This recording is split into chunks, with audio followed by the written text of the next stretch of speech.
दोस्तों, स्वागत है आपका हमारे चैनल फिल्म की कहानी में। आज हम आपके लिए एक ऐसी कहानी लेकर आए हैं जो आपको हंसाएगी, रुलाएगी और जिंदगी के असली मायने सिखाएगी।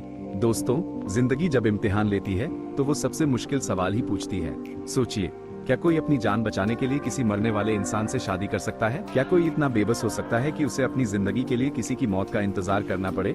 और क्या दो लोग जो खुद मौत के दरवाजे पर खड़े हैं, एक दूसरे की जिंदगी बन सकते हैं? ये कहानी है उम्मीद, प्यार और जिंदा रहने की एक ऐसी जंग की जो आपके दिल को छू जाएगी। तो चलिए शुरू करते हैं इस दिल को छू लेने वाली कहानी को, जिसका नाम है वाइवल अलविदा, यानी हम साथ में सूरज को हिलाएंगे। फिल्म की पूरी कहानी एक अजीब सी ख्वाहिश कहानी की शुरुआत होती है एक लड़की लिंग मिन से, जो हर पल अपनी जिंदगी की जंग लड़ रही है। उसे यूरेमिया नाम की किडनी की एक गंभीर बीमारी है, जिसमें उसकी दोनों किडनियां काम करना बंद कर चुकी हैं। उसे जीने के लिए एक नई किडनी की सख्त जरूरत है, लेकिन डोनर मिलना कोई बच्चों का खेल नहीं है, खासकर तब जब आपके पास सालों का इंतजार करने के लिए वक्त न हो। इसलिए लिंग मिन एक ऐसा रास्ता चुनती है जिसे सुनकर आप हैरान रह जाएंगे। वो एक ऐसे लड़के की तलाश में है जो किसी जानलेवा बीमारी से मरने वाला हो, ताकि वो उससे शादी कर सके और उसकी मौत के बाद कानूनी तौर पर उसकी किडनी ले सके। फिलहाल जिंदा रहने के लिए उसे हफ्ते में 3 बार डायलिसिस के लिए हॉस्पिटल जाना पड़ता है। हर बार पूरे 4 घंटे उसे मशीनों से जुड़कर रहना पड़ता है, जहां उसका खून मशीनों से होकर साफ होता है।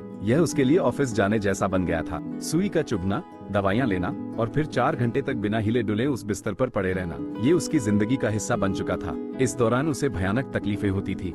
कभी ब्लड प्रेशर इतना गिर जाता कि चक्कर आने लगते और उल्टी होती, तो कभी शरीर में इलेक्ट्रोलाइट्स की कमी से पैरों में भयानक ऐंठन होती, सांस लेना तक मुश्किल हो जाता। हर डायलिसिस उसके लिए एक सजा जैसा था, एक ऐसी सजा जो उसे जिंदा रखने के लिए दी जा रही थी। उसकी जिंदगी दवाइयों, खाने पीने के सख्त नियमों और हॉस्पिटल के चक्करों में सिमट कर रह गई थी। वो एक फूड ब्लॉगर थी जिसे खाने का बहुत शौक था, लेकिन अब वो सिर्फ अपनी आंखों से खाने का मजा ले सकती थी। वो हर निवाले को तौल कर खाती, हर घूंट पानी को नाप कर पीती, क्योंकि ज्यादा नमक या पानी भी उसकी जान ले सकता था। 2 साल बीत चुके थे, पर अब तक उसे कोई किडनी डोनर नहीं मिला था। जब उम्मीद के सारे दरवाजे बंद होते दिखे, तो उसने एक आखिरी और सबसे अजीब रास्ता चुना। उसने एक नकाब पहनकर एक वीडियो बनाया और उसे कैंसर मरीजों के एक ऑनलाइन ग्रुप में पोस्ट कर दिया। उस वीडियो में वो कांपती हुई आवाज में कहती है, मैं एक ऐसे इंसान से शादी करना चाहती हूँ जो मरने वाला हो। बदले में मैं उसकी पत्नी बनकर उसके अंतिम संस्कार और उसके माँ बाप की देखभाल करूंगी। मैं जानती हूँ ये बहुत खुदगर्जी है, पर जिंदा रहने के लिए प्लीज मेरी इस मजबूरी और बेशर्मी को माफ कर देना। लेकिन वीडियो पोस्ट करते ही उसे अपनी इस हरकत पर गहरा पछतावा होने लगा। उसे लगा कि वो उन लोगों का मजाक बना रही है जो पहले से ही जिंदगी और मौत की लड़ाई लड़ रहे हैं। उसने तुरंत वीडियो डिलीट कर दिया, पर तब तक बहुत देर हो चुकी थी। मेई तो नाउ, जिसका मतलब होता है बिना दिमाग वाला, इस नाम के एक यूजर की फ्रेंड रिक्वेस्ट उसे आ चुकी थी। एक अजीब मुलाकात लिंग मिन ने उससे मिलने का फैसला किया, लेकिन बात आगे बढ़ाने के लिए नहीं, बल्कि उसे ये समझाने के लिए कि वो वीडियो एक मजाक था। वो एक रेस्टोरेंट में मिलते हैं। लिंग मिन जैसे ही कुछ कहना शुरू करती है, वो लड़का, जिसका नाम लू तू था, अचानक टेबल पर सिर रखकर बेहोश हो जाता है। लिंग मिन घबरा जाती है। उसे लगता है कहीं उसे कुछ हो तो नहीं गया। वो उसकी सांसें चेक करने के लिए जैसे ही हाथ आगे बढ़ाती है, लड़का अचानक उठ जाता है और कहता है, माफ करना, मेरा इंट्राक्रैनियल प्रेशर बढ़ते ही मुझे नींद आ जाती है। लड़का बहुत ही अजीब और बातूनी था। वो लगातार बोलता जा रहा था और लिंग मिन को एक शब्द बोलने का मौका ही नहीं दे रहा था। वो रेस्टोरेंट में बैठे दूसरे लोगों को लिंग मिन का जासूस समझ लेता है और कहने लगता है कि ये सब उसे किडनैप करके उसकी किडनी निकालने की साजिश है। फिर वो लिंग मिन के जैकेट पर लगे एक पिन को खींचकर उसे जासूसी डिवाइस बताने लगता है। तभी रेस्टोरेंट में कुछ सूट बूट वाले लोग आते हैं और उसे पूरा यकीन हो जाता है कि वो एक जाल में फंस गया है। वो किसी अंडरकवर पुलिस वाले की तरह एक्टिंग करने लगता है और मदद के लिए चिल्लाता है। लिंग मिन उसकी हरकतों से इतनी तंग आ जाती है कि उसे पागल कहकर वहाँ से चली जाती है, लेकिन लड़का उसका पीछा नहीं छोड़ता। वो उसे एक वॉइस मैसेज भेजता है, जिसमें वो कहता है, बधाई हो, तुमने पहला टेस्ट पास कर लिया।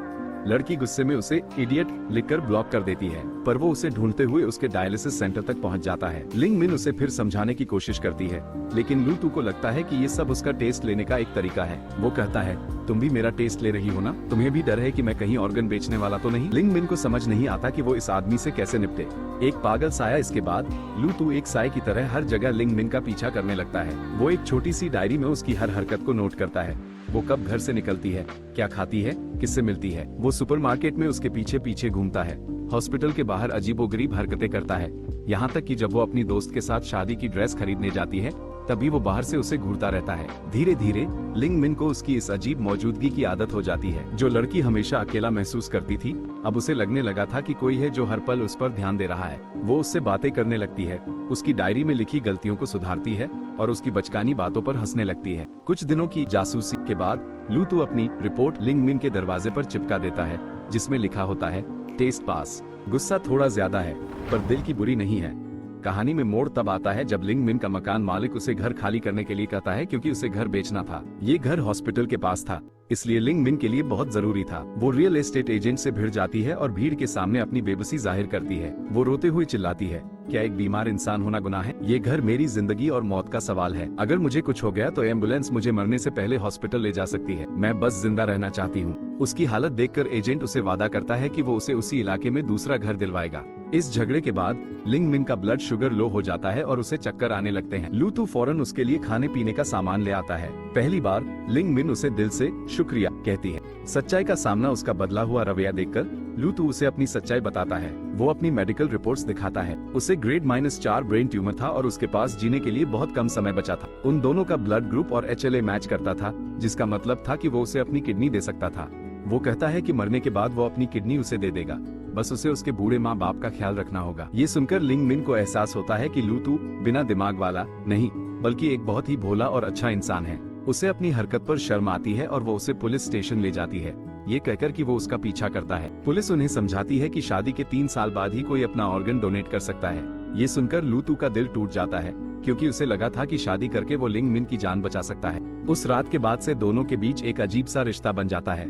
एक दिन लू तू की वजह से लिंग मिन के हाथ में बनी फिस्टुला डायलिसिस के लिए बनाई गई नस में चोट लग जाती है, जिससे उसे बहुत दर्द होता है। लू तू खुद को दोषी मानने लगता है और उसका बहुत ख्याल रखता है। जब लिंग मिन को घर बदलना पड़ता है तो वो अकेले ही सारा सामान शिफ्ट करवाता है। वो उसके लिए खाना बनाता है, उसकी दवाइयों का ध्यान रखता है और हर पल उसके साथ रहता है। एक रात वो छत पर एक अजीब सी मशीन लेकर जाता है और लिंग मिन से कहता है कि ये एलियंस से संपर्क करने के लिए है। वो कहता है कि एलियंस उसे ले जाकर ठीक कर देंगे और फिर वो अपनी नई किडनी उसे दे सकेगा। दोनों अपनी अपनी बीमारियों का मजाक उड़ाते हुए हंसते हैं और रोते हैं। उस रात 2 टूटे हुए इंसान एक दूसरे का सहारा बन जाते हैं। एक नई उम्मीद और एक नया रिश्ता। एक दिन हॉस्पिटल से फोन आता है कि एक डोनर मिला है। दोनों खुशी खुशी हॉस्पिटल भागते हैं, पर वहां पहुंचकर पता चलता है कि डोनर के परिवार ने आखिरी मौके पर मना कर दिया है। ये खबर सुनकर लिंग मिन टूट जाती है, उसकी उम्मीद खत्म हो जाती है।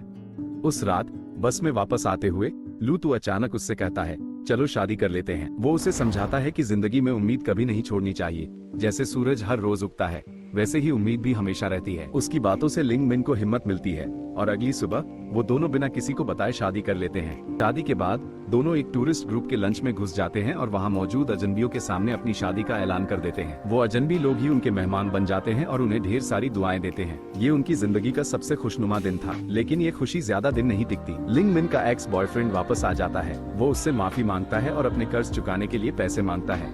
लिंग मिन उसे अपने पुराने जमा किए हुए पैसे दे देती है। लू तू ये सब दूर से देख रहा होता है और उसे बहुत दुख होता है। वो खुद को उस अमीर लड़के के सामने बहुत छोटा महसूस करता है।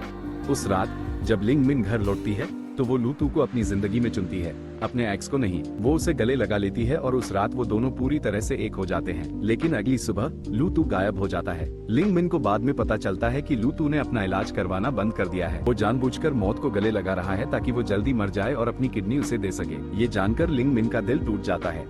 वो हॉस्पिटल भागती है और लू तू पर चिल्लाती है, अगर हम साथ जी नहीं सकते तो साथ मरेंगे। अगर तुम इलाज नहीं करवाओगे तो मैं तुम्हें तलाक दे दूंगी। लिंग मिन के प्यार और गुस्से को देखकर लू तू को एहसास होता है कि वो अब अकेला नहीं है। वो इलाज के लिए मान जाता है।